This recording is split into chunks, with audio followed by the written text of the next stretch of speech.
to graph a radical, I'm going to think about the parent function y equals square root of x, which starts at 0, 0. So now this moves to the right 3 and up 5. So right 3 and up 5 is my starting point, and we slowly increase from there. You could plug in values for x and simplify to find out what the y values are. So now for our domain and range, the domain, x needs to be greater than or equal to 3. And the range, y, is greater than or equal to 5. For b, we're going to think about the parent function, y equals the cube root of x, which is a skinny s centered at the origin, and this one goes left 5.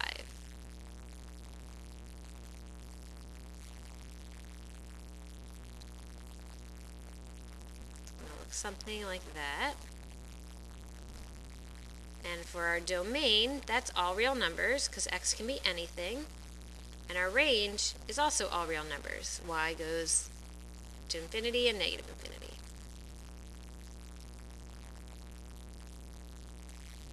For 10, this negative 5 moves your graph right 5, and the negative in the front reflects the graph over the x-axis.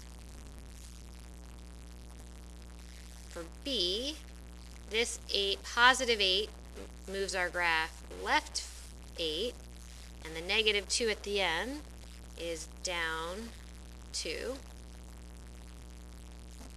And for c, this is up 7, and then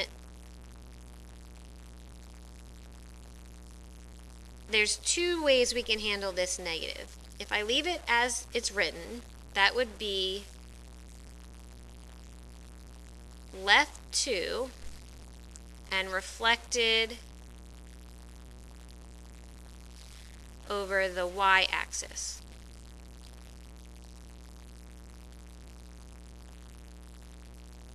Or, if I factor out the negative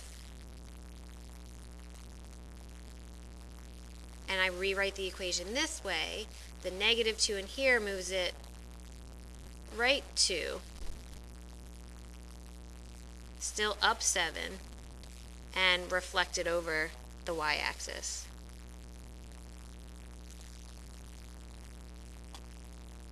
Now 11 is a calculator problem.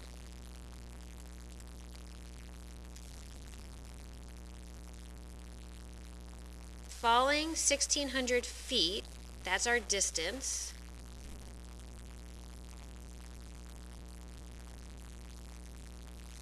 So we can calculate that. 1,600 divided by 16 is 100, so that's 10. So the square root of 100.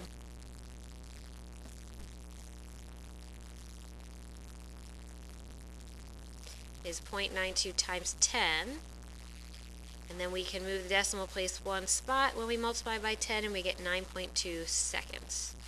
You could have calculated all of this in your calculator.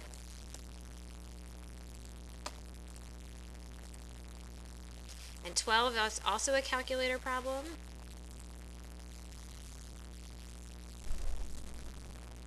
If the driver was traveling 40 miles per hour, that's speed.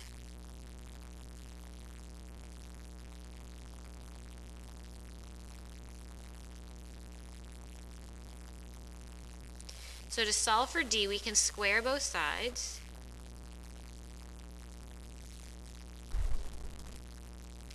And that eliminates the radical. Then we can multiply 30 times 0.6.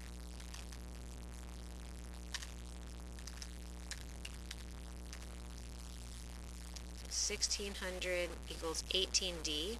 Then we're going to divide both sides by 18.